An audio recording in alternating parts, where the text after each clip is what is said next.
Hey, good morning guys. Narito tayo ngayon sa parang Sitio Sahing para mag-conduct tayo ng libreng gupit sa mga mag-aaral ng elementary. Ayan guys, napakaganda tingnan ang ating mga kapaligiran po, yung mga kapaligiran natin. Kaya guys, papasok pa lang kami ng Sahing guys. At ayan nga guys, pagpasok namin sa tulay ng Sahing, maliit na tulay po yan. Tapos pagdating po sa bandang dulo, marami po tayong makikita na mga palayan po na malapit ng anihin. At talagang napakaganda po ng palay dito sa ngayon.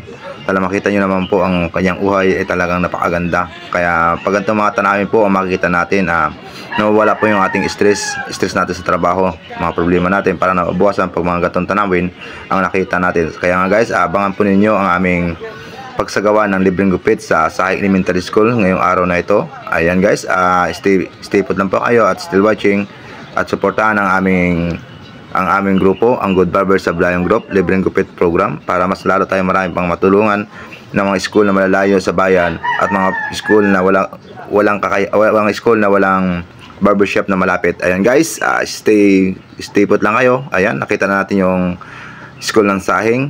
Ayan, papasok na po tayo. Ayan sa kanilang gate. At ayan po ang maabutan natin. Nakaprepare na po yung school ng Sahing sa pagdating namin. Nakanda na po yung aming mga tarpaulin, yung lahat ng mga kailangan namin, ando na po, naka-ready na. Ayan guys, abangan nyo na po ang sunod na mangyayari. Sasakan tayo kay Nice. Andito po kami ngayon sa Sahing Elementary School libreng gupit program, Good Barber Sablayan Group.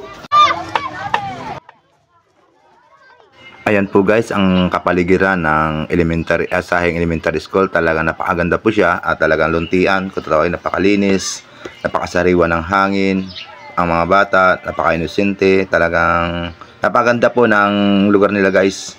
Sa totoo lang, napakaganda ng school nila, malinis, wala tayong makita mga basura. Talagang saludo tayo sa mga teacher ng Sahing Elementary School kasi talaga naman po malinis ang kanilang school, ang kanilang kapaligiran.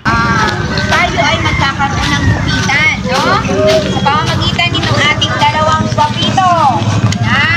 Magugupit sa turn. Hindi kayo gugupitan sa mga lalaki lang. So itong mga lalaki na to, kayo ba ay nagpaalam sa inyong mga magulang na kayo gugupitan, magpapagupit? Sino nakapagpaalam na magpapagupit sila? Magpapagupit, ilagay ang kamay sa likod. Ha? Sila ko? Yung grade 2, pasok. And grade 2. Grade 3 naman. Grade 3. Babae. Okay, grade 3. Baba kamay. Grade 3, babae, pasok. Babae lang. Babae lang. Babae lang. Hindi na pagka-babae. Dito na kung babae. Grade 4, nakalang sa likod. Dito rin guys, no? Babae. Babae lang. Okay, oh. Ganda na sa room nyo. Ay, lalaki na. Okay. Grade 5. Kailangan yata tayo rin sa totoo lang guys, nabigla po kami sa mga bata na narito ngayon. Ang expected lang po namin na gugupitan namin sa 30 heads lang.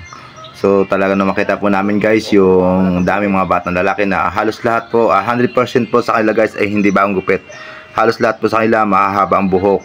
Ayan guys, na talagang 100% po na bata na nag-aaral dito na lalaki ay mahaba po ang buhok. Wala po silang gupit-gupit. Kaya nabigla po kami na ganito pala karami yung aming gugupitan. At napaisip po ako, dalawa lang kaming magugupit. Talaga saka kung mapapalabang kami guys. Pero hindi po kami nawawala ng pag-asa. At sa awa naman ni Lord, abangan nyo po yung mga pangyari.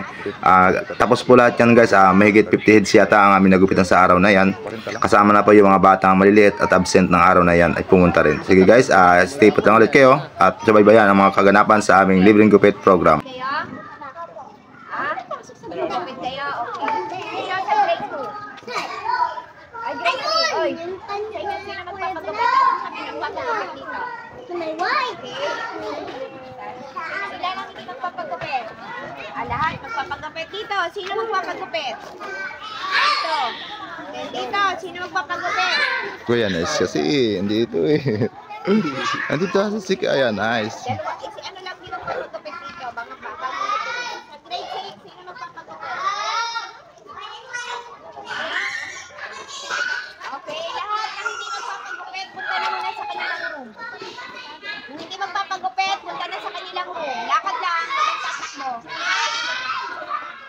Meron bigaret. Hindi magpapagupit. Bigla ka. Face na.